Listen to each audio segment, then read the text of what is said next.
A tus pies yo me inclino. ¿Qué me tienes que decir? Queda el tiempo detenido. Cuando vengo a tus pies yo me inclino. Mi oído es para ti si tú estás. Dios bendiga a mis hermanos y amigos. Bienvenidos a esta nueva edición de su programa Estudiando las Escrituras a los pies de Jesús. El pastor Héctor Santiago y el ministerio Ciñéndose la Toalla.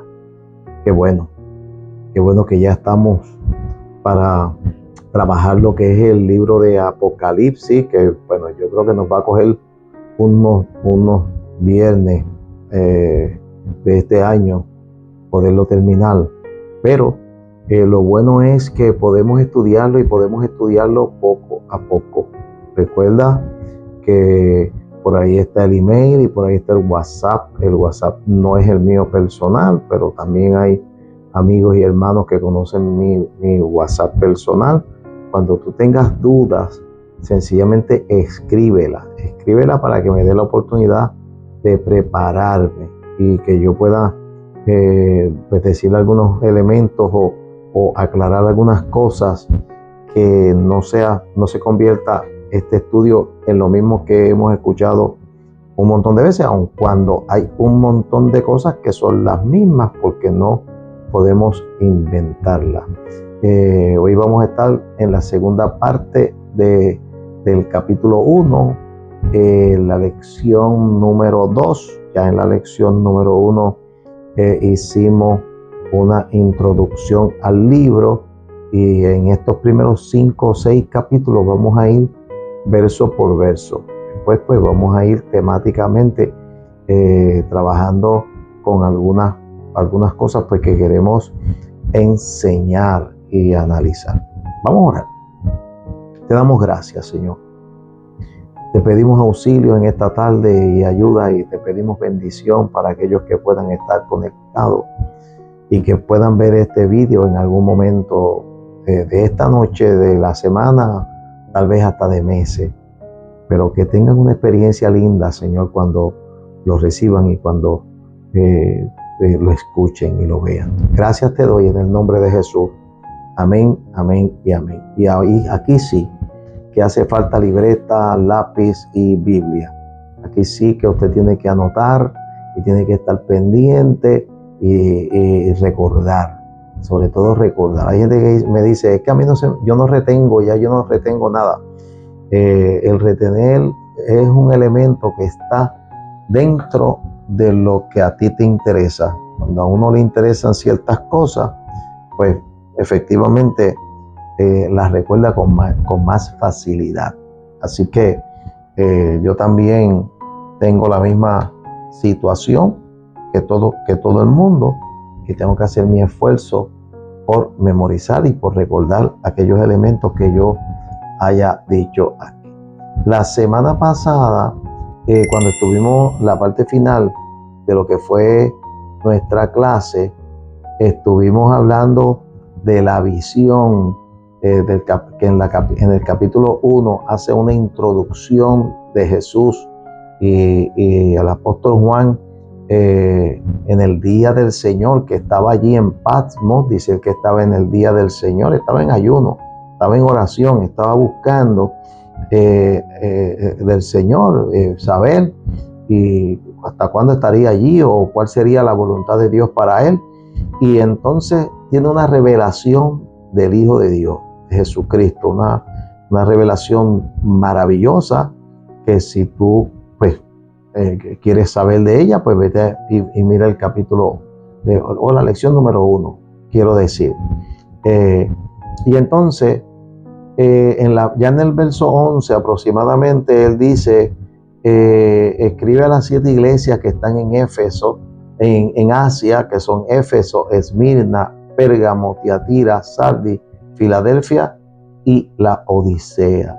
Y yo estaba diciendo que habían otras iglesias, de hecho las enumeré, otras iglesias que estaban también, no tan solamente en Asia Menor, sino que estaban en diferentes lugares y recuerde pues que la iglesia está en comienzo. El Señor se fue a los 30 y tantos años y estamos hablando del año 95, 97. Ya el templo había caído, los judíos habían sido esparcidos de Jerusalén específicamente, pero en Jerusalén quedaba una iglesia, no tan, que eran de judíos, pero judíos cristianos, no tan solamente que asistían a sinagoga, sino que se reunían en los hogares. Entonces, estaba en esa iglesia, más el apóstol Pablo ya para el año 95 había hecho su tercer viaje misionero y había estado en Asia Menor, que es Turquía el día de hoy, había estado en Grecia y había estado en diferentes lugares. Voy a añadir un mapita aquí para que pueda ver pues las iglesias que empiezan por el norte, por Filipo, Tesalónica y en el sur Corintio, Atenas, y entonces en el Asia Menor pues que está Éfeso, también estaba Antioquía de Pisidia, cerca de Jerusalén al norte estaba Antioquía de Siria y estaba la iglesia de los Gálatas, y la iglesia de Roma que pues en la Bota, en Italia. Todo eso está por ahí circundando el mar Mediterráneo. Bueno, estoy añadiendo esta foto para que usted pues se ubique en lo que estamos hablando. Entonces, habiendo tantas iglesias, la pregunta aquí es ¿por qué se le habla a 7 iglesias en particular? Y yo estaba disertando en lo que se refiere a esas iglesias, que es un concepto de representación. Estas iglesias tienen unas características que aparentan en ese tiempo en particular, en los primeros 100, no los primeros 100 años, porque vamos a decir en el año 100, porque no corrió todos los 100 años, sino al final del primer siglo. Era el primer siglo, al final del primer siglo, las consecuencias de las iglesias, la iglesia que se iba formando, la iglesia que se estaba levantando sin Biblia, se estaban levantando solamente con el poder del Espíritu Santo que iba añadiendo a las iglesias los que habrían de ser salvos, y los apóstoles que por 3 años y medio recibieron palabra de parte de Jesús y que entonces ahora pues tenían que enseñarla, y el apóstol Pablo, y luego fueron añadiendo recursos tales como Timoteo, como Silas, como Bernabé, recursos de enseñanza, Apolo, todas estas personas que en el libro de los Hechos se habla de ellos. Entonces la iglesia está en formación, y en la formación de la iglesia pues está entrando cosas que el apóstol Pablo lo dijo cuando ya se iba a despedir en sus cartas, que una vez él se fuera, iban a entrar falsos apóstoles y falsos maestros, y la doctrina se podía dañar, y iba a venir diferentes cosas. Esa es la lucha del primer siglo, siglo II, siglo III, es cómo crecer la iglesia y mantener la iglesia sin que se dañe la doctrina, sin que haya doctrina falsa. Pero estas 7 iglesias representan a lo que es la iglesia en general de aquel tiempo, pero también representan lo que sería las iglesias de las edades, esos 6, 7 siglos de iglesia, pues, que ustedes saben que en estos 2000 años pues se ha mantenido o han crecido, y la iglesia ha pasado por diferentes etapas de persecución, etapas del papado, etapas donde la iglesia pues llega con el papado a ser parte del gobierno, y a tener importancia cuando la iglesia pues era perseguida, la salida poco a poco de los judíos, la entrada de los gentiles, que ya eso se comenzó a dar con el apóstol Pedro y luego el apóstol Pablo, y todas estas cosas hacen que estas iglesias representen un mensaje para los tiempos de Juan, para los tiempos de la iglesia en los 2000 años y también para la iglesia del fin del siglo. Así que por eso es que en lo que estuvimos hablando de esos primeros versos que hablaba de esas 7 iglesias. O sea, no es porque las otras no tuvieran valor, es porque las otras se representaban en esa por las razones que fueran. Por las razones que fueran, el Señor lo acogió en ese elemento de representación. Cuando vayamos un poquito más adelante a ver lo que Juan vio en el cielo, pues yo voy a utilizar el concepto de representación también. Pero vamos, aquí pues nos quedamos en ese verso que decía que le escribiera a las iglesias y las definía, en el verso 11. Y entonces ya en el verso 12, que es por donde voy a buscar, decía, y me volví, después que él tuvo aquella experiencia, para ver la voz del que hablaba conmigo. Recuerde que él cayó en sus rodillas, porque la expresión del Jesucristo que estaba viendo no era el Jesucristo al cual él le reclinaba la cabeza.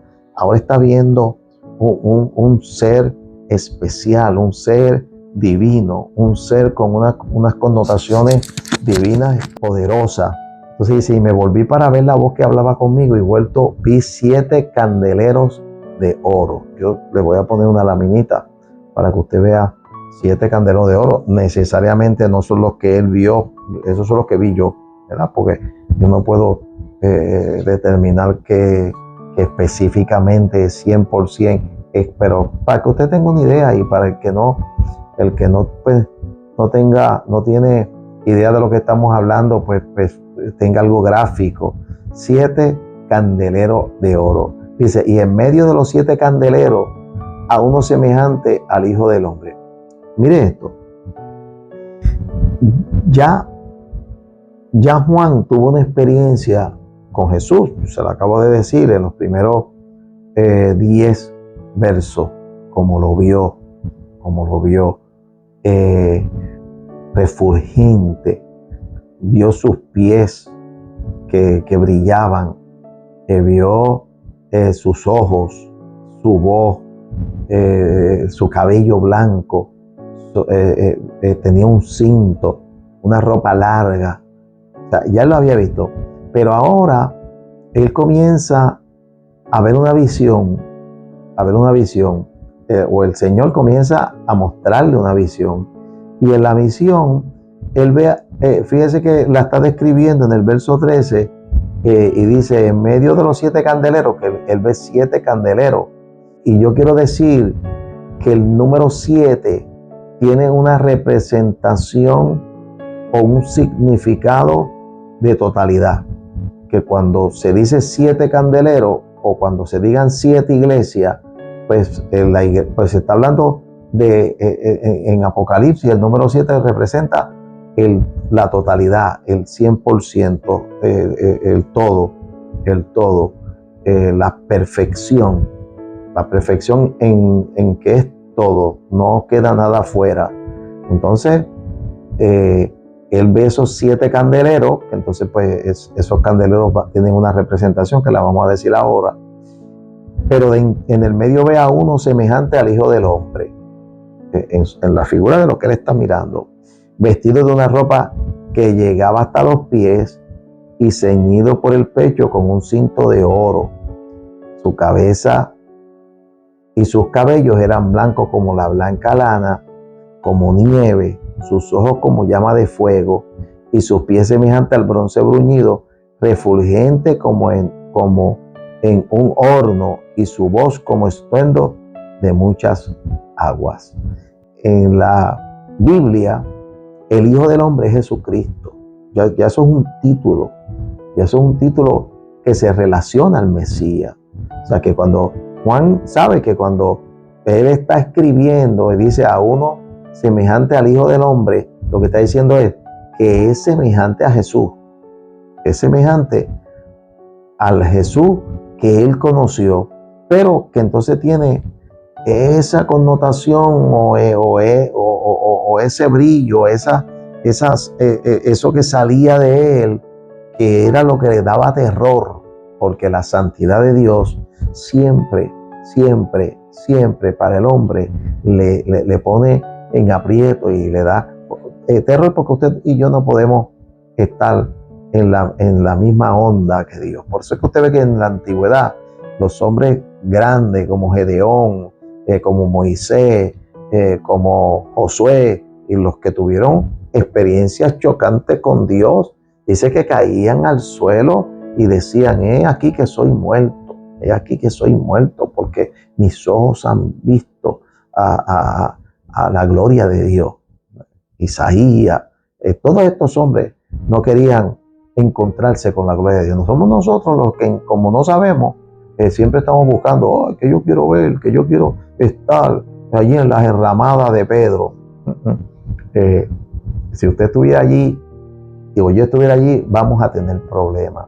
Dice, tenía en su diestra, su mano diestra, mano derecha, siniestra, mano izquierda, pero en su diestra, tenía 7 estrellas.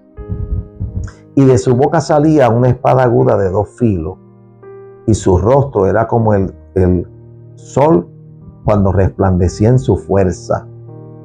Cuando le vi, caí como muerto a sus pies, y él puso su diestra sobre mí diciéndome: no temas, yo soy el primero y el último. Agarre, porque él tiene títulos, y usted los va a ir viendo y vamos a ir desatando los títulos de Jesús. Pero ya yo dije, uno de ellos, el Hijo del Hombre, ya ese se refiere al Mesías, al Jesús, un parecido al que vino en carne. Aun cuando le está metiendo ahí un montón de cosas que no son de la carne, pero el que vino en carne. Y entonces lo otro, ahora dice, caí como muerto, y él se identifica como el primero y el último. Y en el alfabeto de los griegos, el primero, la primera letra era la alfa y la letra final era la omega, alfa y omega. El que vivo y estuve muerto, ahí te va identificando que vive, está vivo, entienda eso, porque si no entendemos que Jesucristo está vivo, no hacemos nada con estar jugando a la iglesia. Jesús está vivo, está sentado a la diestra del Dios Padre, dejó al Espíritu Santo para que trabaje con la iglesia.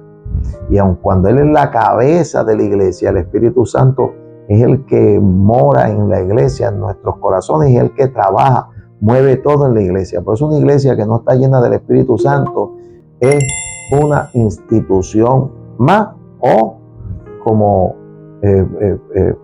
pudiera decirse, un club social de buenos amigos que se reúnen con un fin común. Pero la iglesia tiene que estar llena del Espíritu Santo. La programación, la vida de la iglesia, el camino de la iglesia lo lleva el Espíritu Santo de Dios y recibe de Jesús, que es la cabeza. Por eso es que Pablo en un momento dado dijo que cuando llegó a Asia Menor en su tercer viaje no pudo predicar donde él quería. El Espíritu Santo se lo impedía, hasta que tuvo una visión de un varón macedonio. Eso usted lo sabe del libro de los Hechos. Así que dice, estuve muerto, y dice, mas he aquí que vivo por los siglos de los siglos. Amén. O sea, que no va a volver a morir. Murió, resucitó y vive para siempre. Dice, y tengo las llaves de la muerte y del infierno. En un momento dado Hades era sepulcro, pero también era infierno, allí donde llegó lo que llamaban el seno de Abraham, lo que para la antigüedad, antes de la muerte de Jesucristo, se consideraba el seno de Abraham. Pero ahí lo importante es que vayamos agarrando los elementos, porque los elementos son los que nos dan, los anota en su libretita y son los que nos van dando fuerza, porque dice tengo la llave, quiere decir que venció. Eso lo vamos a ir viendo en Apocalipsis. Quiere decir que en su muerte él recuperó la llave de la muerte y la llave del Hades, porque algo que entró, que él le dijo a Adán que iba a entrar si le desobedecía, era la muerte. Ciertamente morirá, ciertamente morirá. Y el apóstol Pablo lo desarrolla de esa manera, diciendo, como parte del pecado, la consecuencia es la muerte. Y entonces él tiene la llave. Quiere decir que quien determina, quien va a ser determinante de quién va a ir al Hades y quién va a ir al lago de fuego y cuándo la muerte va a morir, porque la muerte tiene su día para morir. Te dirá, ¿qué es eso? Bueno, siga aquí, no se vaya, que lo vamos a ver. En hebreo, ese Hades era Seol, el Seol, lugar donde iban las almas después de la muerte, que el rico pues lo vio. El rico estaba allá en el infierno, en Hades, y Lázaro estaba acá en el seno de Abraham. Eso está en Lucas. Y estoy enseñando, vamos a decir, una foto de lo que probablemente él estaba viendo, no con todos los detalles que él lo está viendo. Dice, escribe las cosas que has visto y las que son y las que han de ser después de esta. Quiere decir que el Apocalipsis que yo le dije que era revelación en plural, revelación, el libro de revelación, es un juego de palabras entre lo que es griego y lo que es hebreo, ¿verdad? Y lo que es castellano. Pero en este libro nosotros vamos a ver cosas que Juan vio, cosas que son, o sea, que están en el presente, cosas que han pasado, cosas que están en el pasado y cosas que están en el futuro. O sea, el libro no es completamente un libro futurista, sino que hay unas cosas que las vamos a ver que ya han ocurrido, que están ocurriendo y que van a ocurrir. Eso se da mucho en las diferencias estas, en el abril. Ustedes saben que, y creo que ya lo dije en una ocasión, que hay 3 etapas dentro del libro de Apocalipsis, que es la que después que pase estas etapas de la iglesia, pues son las etapas que van, ¿cómo dice? Que dominan. Hay que abrir los sellos, porque el libro que terminamos de nosotros leer, que fue el de Daniel, en su capítulo 12, el ángel que estaba hablando con Daniel le dijo, cierra el libro, y Daniel trató de insistir de que se le enseñase algo del libro, y él le dijo, no te puedo enseñar porque está sellado, pero ahora hay que abrir los sellos, así que vamos a abrir los sellos en un momento dado, uno. Después, segundo, vamos a estar tocando las trompetas que están dentro del sello número 7 hacia allá, el toque de las trompetas, y luego del toque de las trompetas vienen las copas de la ira de Dios, que son 3 eventos de Apocalipsis que, aparte de unos momentos, unos silencios que hay en el libro y unas cosas enmarcadas como puede ser la guerra del Armagedón, el milenio y ciertas otras cosas, pero todo se mete en esas 3 etapas que le acabo de decir. Entonces él dice, escribe estas cosas que has visto, las que son y las que han de ser después de esta. El misterio de las 7 estrellas empieza, vamos, viste, le digo, las que has visto, ¿qué es lo que él ha visto hasta ahora? ¿Qué es lo que él ha visto? Pues ha visto a uno semejante del Hijo del Hombre, con unas ciertas características que las narró Juan, y dentro de esas características, ese Hijo del Hombre tenía 7 estrellas en su mano y estaba paseando entre medio de 7 candeleros de oro. Eso es lo que hasta ahora, esas son las que él ha visto, las que ha visto. Y dice, escribe las que has visto. Y entonces te voy a empezar a hablar de lo que has visto. El misterio de las 7 estrellas que has visto en mi diestra. De los 7 candeleros de oro, donde me ves que yo me paseo entre medio de las 7 estrellas, son los ángeles de las 7 iglesias. Y vamos a entender esto, porque nosotros tenemos mucha tendencia a creer que porque a una persona se le llame ángel, y a veces yo lo digo, y esto yo lo digo como una crítica, vamos, para que ponerle los puntos sobre las i. En ocasiones yo veo que cuando oran, hablan del pastor regular que tenga las iglesias, como el ángel de la iglesia. Señor, bendice al ángel de la iglesia. Mire, el ángel tiene una connotación de lo que es un mensajero. Un mensajero es una persona que estaba puesta allí en aquel lugar para llevar un mensaje, que en el tiempo de Juan estábamos hablando de los apóstoles, que en un momento dado eran enviados, eran mensajeros, y también pues esos mismos apóstoles se convirtieron en los primeros pastores de las iglesias, un Timoteo, un Silvano, un Tito, ¿cómo dice? Algunos de ellos, excepto Bernabé y Pablo, por ejemplo, que pues se mantuvieron en su apostolado. Pedro se mantuvieron en su apostolado todo el tiempo, porque se convirtieron en un tipo de misionero. Pero no dignifique o no ponga por el cielo a los apóstoles como si los apóstoles fueran una gente que van, y entonces ahora el pastor es más que el apóstol porque es el ángel de la iglesia. No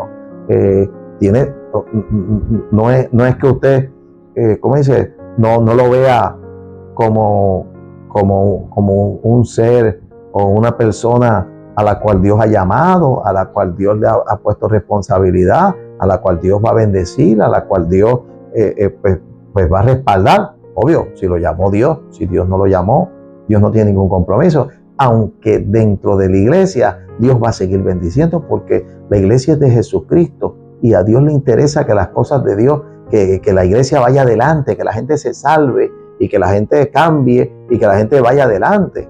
No enfoque sus ojos de que si en la iglesia que usted está yendo está llena, tiene 200, 300, 400 personas y el Espíritu Santo se mueve, no vaya usted a poner sus ojos a decir, ay, porque ese pastor que tenemos es tan tremendo, que mira lo que pasa aquí. No, lo que pasa ahí tiene que ver con Dios. Tiene que ver con Dios. Tiene que ver con el Espíritu Santo de Dios. Tiene que ver con Jesucristo, que es la cabeza. Y el pastor es unos miembros que también tiene que orar, que tiene que ayunar, que tiene que cuando lavan los pies, tiene que lavarle los pies a alguien, y cuando dan Santa Cena, tiene que coger la Santa Cena, y cuando se pide perdón, tiene que saber pedir perdón también, igual que todo el mundo si quiere ir para el cielo. Porque a nadie le dan una tarjetita para ya llegaste al cielo. Con esta tarjetita, cuando llega allí, se la presenta al que esté en la puerta. Aquí el único que tiene llave, dice las primeras cositas que hemos dicho, el único que tiene llave es Jesucristo. Aquí hasta el momento no le han dado llave a nadie más. Pero la Biblia dice que lo que atares en el cielo y lo que desatares, olvídese que eso no tiene que ver nada con esto. Amén. Así que las 7 estrellas son los 7 ángeles de las 7 iglesias, que para el tiempo del principio era Juan mismo. Juan llegó a ser pastor de Éfeso, era Policarpo, era Timoteo, era Tito, que en un momento dado el apóstol Pablo le dijo, te dije que te quedaras en Troas y que pusieras ancianos. Le hace Tito 1, que pusieras ancianos, y le daba, y a Timoteo que también pues le dio instrucciones, hazlo así, nadie tenga en poco tu juventud, pero sea así, sé serio, y pon un diácono bajo esta referencia, y pon obispo bajo esta referencia, no bajo la referencia del que de a uno que le dio la gana, porque aquí mando yo, los pongo yo. Oh, la iglesia es del Señor. La iglesia es del Señor. Aquí lo vamos a estar rompiendo en todo. Y entonces dice, los 7 candeleros que has visto son las 7 iglesias. Fíjese que ya no te definió. Los 7 candeleros son las 7 iglesias. Recuerde, 7, número total, todas las iglesias. La iglesia de Jesucristo. Y los 7 ángeles son mensajeros para las 7 iglesias. Los que llevaban la palabra, el pan del principio, eran los ángeles los que llevaban, los que tenían que llevar ese pan. Yo voy a poner una ficha que tiene como especie un tiempo, una tabla de tiempo, para que usted vea que en el medio dice la gracia, y habla de Efesios 3 del 1 al 7, porque desde que Jesucristo murió hasta que se levante la iglesia, todavía la iglesia está aquí en el mundo, no se ha levantado, estamos en el tiempo de la gracia divina, el tiempo de la iglesia. Israel, dice la Biblia, que Dios en un momento dado lo ha detenido para darle oportunidad a la entrada de la iglesia, porque a los suyos vino, y los suyos no les recibieron, mas a todos los que les recibieron les dio la potestad de ser hechos hijos de Dios. Así que ahora estamos en el tiempo de la iglesia, hasta que la iglesia sea levantada y Dios vuelva a tratar con Israel.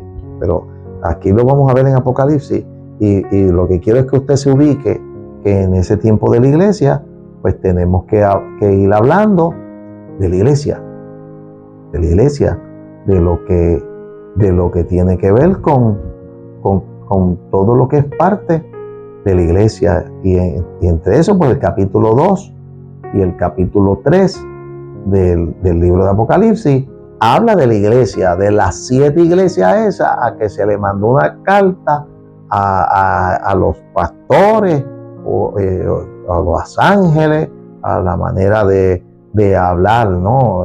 Yo lo estoy traduciendo al español, pero de la manera de hablar de ellos en el griego. Me tengo que quedar aquí porque en mi próxima entrada vamos a hablar de la iglesia de Éfeso. Vamos a empezar por ahí, por la iglesia de Éfeso, y espero yo pues tal vez que podamos coger por lo menos 2 iglesias en cada 30 minutos que es que tenemos de programa. Así que Dios te bendiga, Dios te guarde.